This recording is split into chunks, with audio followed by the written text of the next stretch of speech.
welcome Hey to guys, the show. welcome to the show. I'm John, John that's and Tim. You just been a person. Here we are.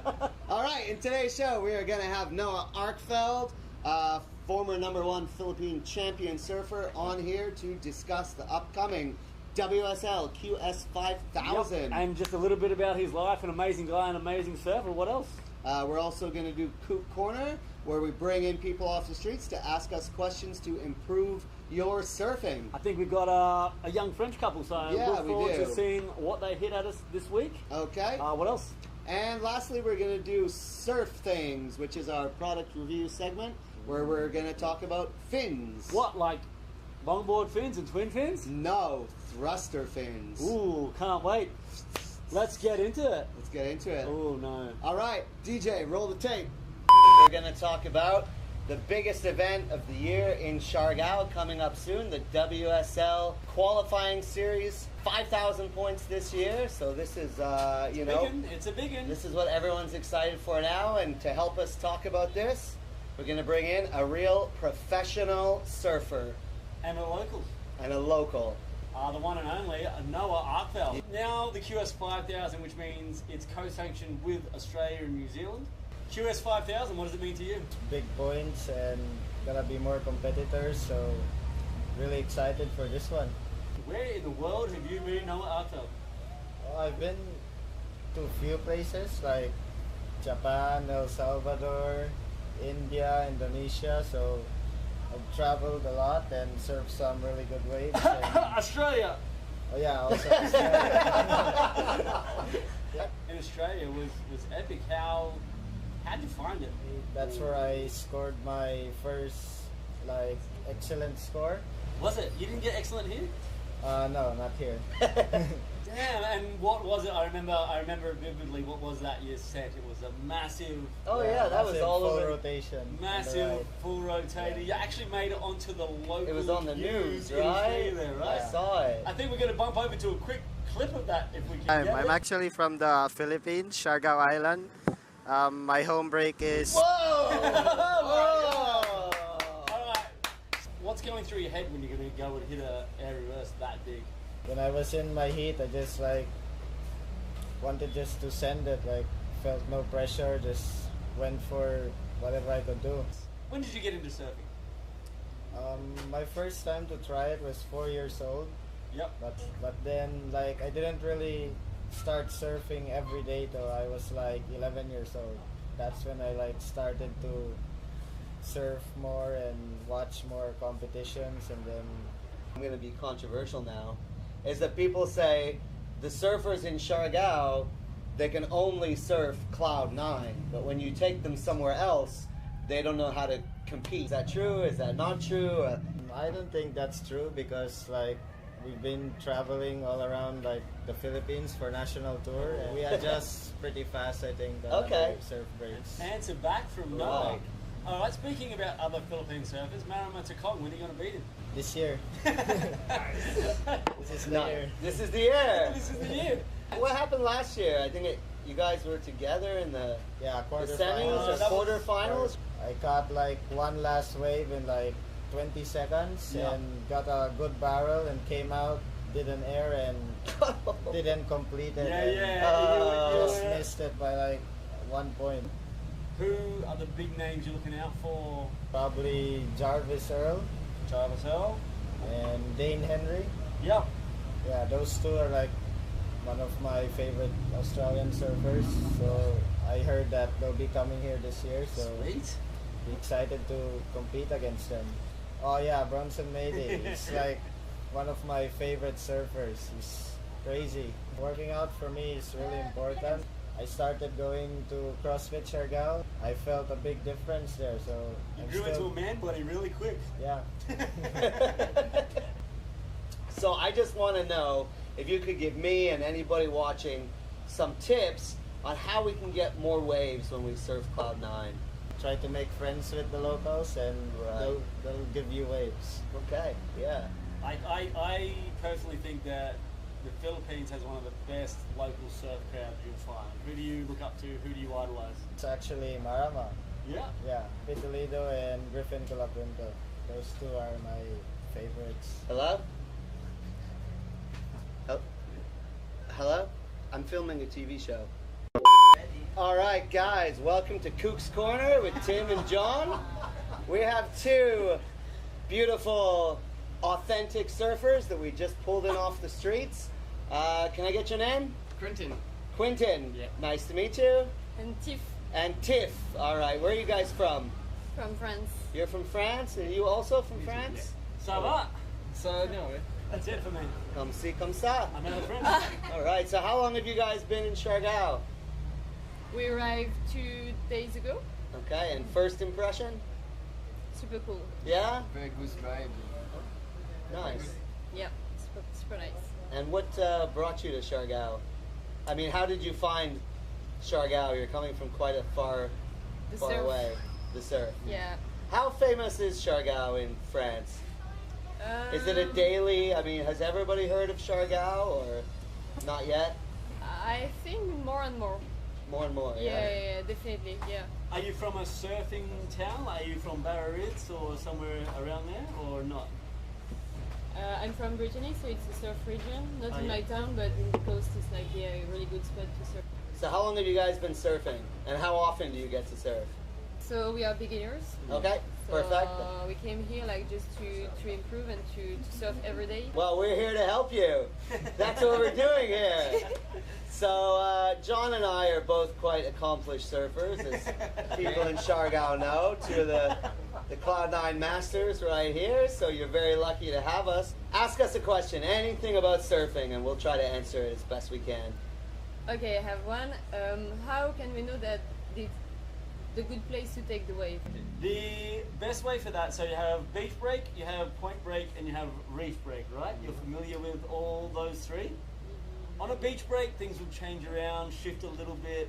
On a point break, you're going to have a general takeoff area. That might change a little bit depending on the size of the wave. It might be out, it might be in. But generally, on a really good reef break, you'll have one spot where it'll all meet, it'll all break. If it's bigger, it'll be the same spot. If it's smaller, it'll be the same spot. Or line up maybe two landmarks. So you might see a tree on the foreshore and a tower on the back. And if you can line them up, that'll be the place you need to sit. But you still have to adjust your in and out then.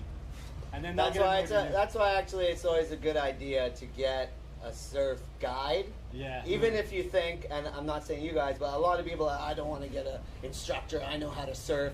But if you're going to a new place, even if you get a guide, you know, basically an instructor who's not going to push you, but he'll take you to the best spots, and he'll tell you where to sit, and he'll tell you which waves to take off on. So And he might also call a few people off your wave for you. So yeah, super that's why I helpful. always tell people. I always tell people here, like, you're gonna pay the tickets to come here, the hotel, all this money for your vacation. It's okay, we'll wait. What I will say about that, this is a little bit different. It's just that when I'm out there looking at beginners, the thing that I notice most often is that they're complaining about not getting waves, not catching waves, and they're always sitting way too far out on the shoulder, where even if it was John Carby or Noah Arkfeld, nobody's catching a wave when they're sitting too far on the shoulder. And as a beginner, you're a little bit scared to get more into the peak, and that's what it is, you know? So you, as a beginner, you feel like you're close enough to the wave, but you're actually sitting, you know, 5-10 meters that way, where even Kelly Slater won't get that wave. So usually, the adjustment that you need to make is just not being afraid to get closer to the peak, more under the lip, and that's really where the power is that's going to help you to take off. Keep moving. Hope you guys get more waves and enjoy your time in Siargao. Thanks for joining us here in Kook's Corner. Thank Sorry you. about the name, but thanks for your question. All right, so Good start. Strong start. you're watching Surf Things with Tim and John. So today's surf thing is going to be fins. We're going to talk all about different kinds of fins, what they mean, what they do, which ones you should buy, and so on and so forth. And we're just talking very generically now about what you'll use for thrusters. We're not going to get into the difference of quads or single fins or 20s or anything like that. This is just Talking run-of-the-mill about thrusters. thruster fins. Which is what 90% of boards are using these days anyways. Yeah, So I think Twinnies have made a huge little divergence back into the game, which is cool to see. You've got a Twinnie. I've got many a Twinnie. Twinnies. That's yeah. all I do is ride Twinnies actually. Our producer, Okay, so Gavin maybe not Bartolonis, has a 90%. Twinnie. We're focusing You can't on. talk about what Josh Kerr's on at Neas or Right. what Kelly Slater's throwing out wherever he goes, somewhere crazy. Okay, so let's get into it. What do we got? What do we got? We have very basic set of plastic thruster fins. Probably a little bit better now. We have a fiberglass fin. This is actually a honeycomb fiberglass. And then going to the top of the line, this is an original FCS high performance fin template. So John, you're going to run us through basically the differences and who are these for. All right, let's start off with price. Tim, how much? Let's say roughly 1,000 pesos. This Philippine pesos. is we'll say a locally made or locally sourced or locally branded, so not FCS, not what's some other brands? It's not, FCS, Futures. It's not one of your major brands. This is done Yeah. by Fat Lip Surf Shop from a factory in China. And this is a molded fin with a honeycomb center. What's the Yep. point of the honeycomb? It makes it lighter, I believe. Makes it lighter, so it's not a full fiberglass fin. You can see it's got a lot more rigidity compared to the plastic fin. And then thirdly, we have our big brand, top of the line. Sorry, Tim, how much? I think those are 3,000 pesos. 3,000 pesos. So around $50 US. And as far as no brand fin goes, this is, because of the honeycomb, this one has a bit more steps, a bit more processes. So it will be a bit higher than just a normal fiberglass fin, I dare Right. say. So about 3,000, 3,500, thereabouts. Right. And then we have our branded, usually named by some sort of pro, Right. designed by somebody. How much? Those ones can range anywhere from about 5,000 up to 7,000, 8,000. So Yeah. if you're buying those in America, they're going to be $150, compared to $60 or $20. Yeah. So John, then who are each of these fins for? And does a guy like me need these fins, or? All right, so this is your basic starter pack. If you're getting into surfing, all you need is, you're not going to be working on turns. Most of your first year of surfing is going to be pop-ups, starting to weave and track down the line and starting to sort of just feel out how a board feels under your feet. Pop-ups, cruising, waves, ocean knowledge, everything like that's going into your bag. Your fins are just on the bottom of the board. You don't really know why, but you know they're there.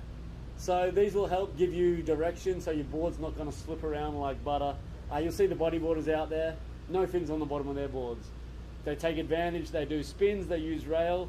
There's a few surfboards these days, those long, which are flipping back to the old school, the sliders, where they're spinning and twisting and everything as well.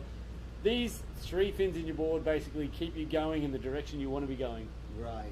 So if you're a beginner surfer and you don't want to spend all the money on all the fancy equipment, this is it. I think there's another big advantage of the plastic fins. Love it. I'd love to hear it. They're a lot safer. So when you're a beginner and you're coming off your board all the time, a lot of people, I don't want to scare anyone, but a lot of people cut themselves with these fins because these fiberglass ones, they can be very sharp.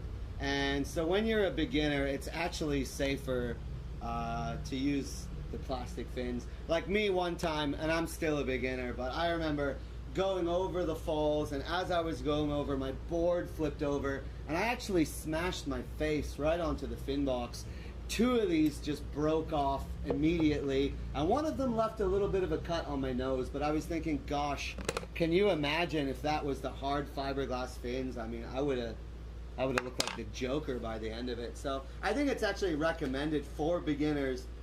You really don't need to spend the money and buy these fiberglass fins.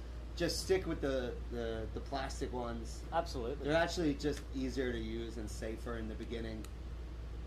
True. So there you go. My next two fins. I'm going to bring up these two together. These are very similar. Marketing makes this twice the price.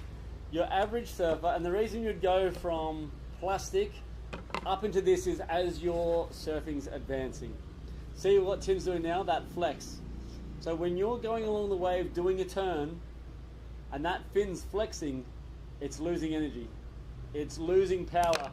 You got to think about surfing as this creeping along the wave. You're actually pushing the water along and tracting forward off these three fins in the water. If your fins are all bending together, you're actually losing energy in that fin, just flexing back and forth. So if you're getting to the point where you're down the line, surfing's getting really good, you're starting to do a lot more bottom to top, and you're finding that things are lagging, exactly that, that's when your first thing you might do, before swapping boards even, you should invest in a set of these no-name generic fiberglass fins in your surfboard. And these would range for probably 80% of the surfing population who has stepped off from beginner through that intermediate to very good, and this is the pro end. These cost versus ratio, what you're getting from fins, for me, I'm still happy to surf on a set of generic fins because I'm not Kelly Slater, I don't have the science. Like I said, marketing in surfing is so on point and the markups are so exasperated that the cost of these fins are exactly the same to produce, or even cheaper because they do them by the thousands. I would say 90% of people that buy these, it's for the looks. It's not for the surfing. Honestly, like you said, if you're at that pro level, then you might notice a difference. But for 90% of the surfers in the world, you are not going to notice a difference. But your board might just look that much cooler, and that'll get you more chicks. So you might stumble across the shape of a fin. So this is what is the design of that, would you say? So basically they're just an all-around template, so a balance of speed and power and flow. And so this is basically like a PC5 or PC3, like that. So just it's nothing really fancy, but it's just an all-around balanced fin. The other designs, they'll squeeze the tip, they'll change the shape. I think you can even see it here. This one's probably, you see it's got more. Yep, a bit sharper, a little bit smaller, a little bit less. And if you're in a lab, you can see the difference. You'll see the difference, you'll know the difference. You can find the difference. Your average Joe surfer, just save the money. Go to a movie with your wife. I mean, if you can afford it, then go for it. You know, but and if you get the best of the best fins, at least you know it's not the fins. But then you got no excuses. Exactly. It does feel good. I mean, I admit it feels good to buy nice fins sometimes, but it's unnecessary. I've had them, and it also hurts. So quickly, let's talk about these three setups that we have in the top of these fins. You may have noticed. The top of that one, you'll see these two tabs. This is the original design from the set-in fin. Right. So this changed the surfing game. Again, this was one of those things. Nothing changed in surfing for a long time. All of a sudden, you could take the fins out and you could change them for something else. Right, you could swap them in for something else. Fins were just glassed into the boards when they made them, and you would never change your fins. The shaper would glass the fin literally into the board. Which meant to travel, you'd have to get this thing called a foam block. Alrighty, so we just want to talk now a little bit about these connection points that these fins use. You notice they're all a little bit different here, and here. And a big problem we have in the shop is people coming in to buy fins, and we ask them if it's FCS, FCS2, futures, and they just don't have any ideas. So take us through that one, Johnny. Well, if we're going to go into the new age, it's going to be Future or FCS2 is most likely going to be the two you come across. Unless your board's quite old, then you're going to end up with this FCS1 model. Right. So FCS1 is the first version of the fin control system, which was an answer to that set-in fins that we were talking about. The glassed-in fins. People wanted to change, otherwise you'd have to travel. If you hit a glassed-in fin, you know what you're saying before? You bumped your nose and the fin broke. Right. This thing would go through your face. If it didn't go through your face, your board would be out of action for a Right. month while the glasser So set like a we're new saying, fin. until about the early 90s almost, the fins were actually glassed into the boards. You couldn't remove them. When you travel, they get broken. Yep. So finally, someone invented a new system where you could actually remove the fins and change them and swap them. So that was a big innovation for surfing. It was the next innovation that they went to while Future was developing. So Future fins is the competition to FCS fin. It's the two. It's the only two really big FCS, names at this FCS point. had the monopoly on the market. Right. Future came up with a great competition to sort of split the market, and the industry is sort of split down the middle. And they are. So something similar to sticky bumps and sex wax. Yeah, and you can get Google that. both. But So which one do you like then? But Let's talk about so which ones the we benefit like. of this fin is it's very quick. It's quick in, quick out. Yeah. Sometimes the fin boxes can be a little bit sticky, but it's literally push it in, pull it down, Click. your fins are in. Right. And then how often do you Pull it lose up, them? pull it out. Yeah, well, the other thing is, because they're all about, FCS is all about protecting your fin box. They'd rather the fin disappear and break, which is going to be cheaper, faster, and more efficient than fixing a fin box, going to the repair guy every time you have fin Right. boxes hanging out, especially if you're in a remote area, right? And, Right. and you might not necessarily have a repair guy on call. Right. And it's about the same price these days to fix a fin box as to get a set of fins, depending on which version you're going Right, for. right. So this FCS2 system, if you give it a good bump, generally it's going to pop out. Right. And the fin's going to disappear, but you're not hurt, your fin box isn't destroyed, your board Right. doesn't need repair, you'll have to get out of the water, find another fin, find another set of fins. But I mean, technically it shouldn't happen because if you're going this way along the water, you can hit it, it's not going to come out. It's only if it got hit from behind Yeah, that FCS figures that never happens. Occasionally, your board might go down in the water, hit the reef, and then that's how they do get lost. But in general, they shouldn't just pop out for nothing. A good example, you know? Philmar Alipeo hit his face not so long ago on a surf trip down south. Copped the fins to the back of his face. He says if it had been Future, which doesn't have that release system, as there's a grub screw holding in There's a screw holding it in, yeah. There's a screw holding it in. He said if it was a Future, which sticks in a lot harder, Yeah. he would have been in a lot more trouble. I think it was actually his shoulder or his neck. But he knows... So it hit his face. It hit and his then- face and on then the back, and the fin popped out out. because it was an FCS2. What do I prefer? I prefer Futures. I will definitely lean towards a board with Futures.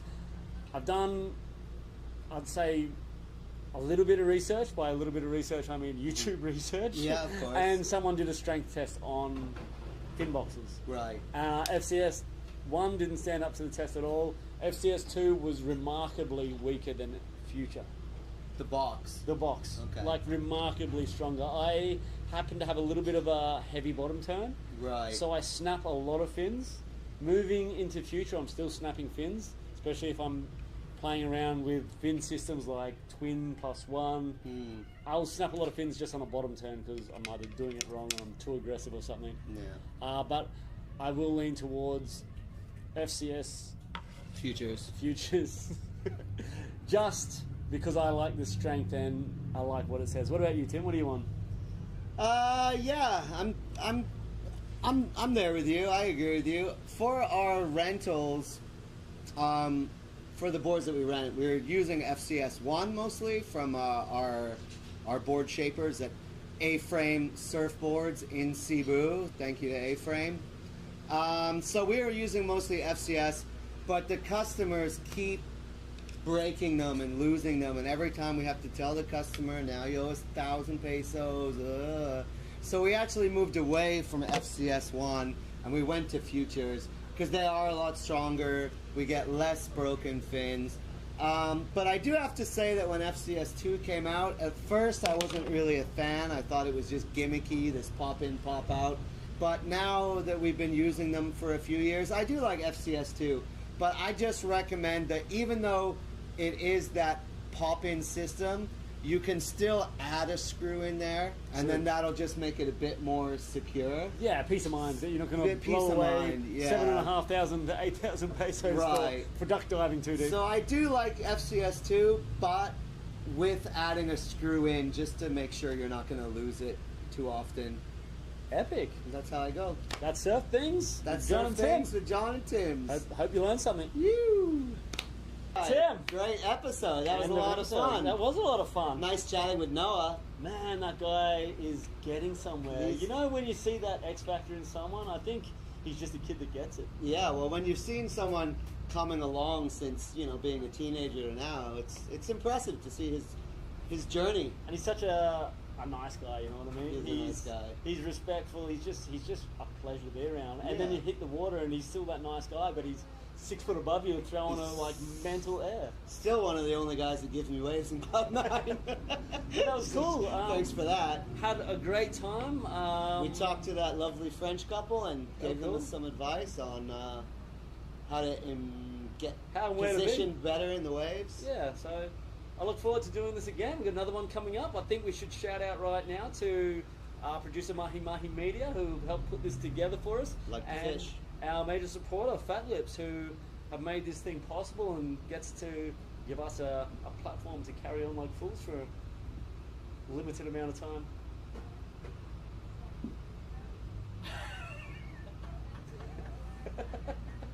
Bye. See ya. See ya. No way, that's not. Isn't that no, cool? Again, no.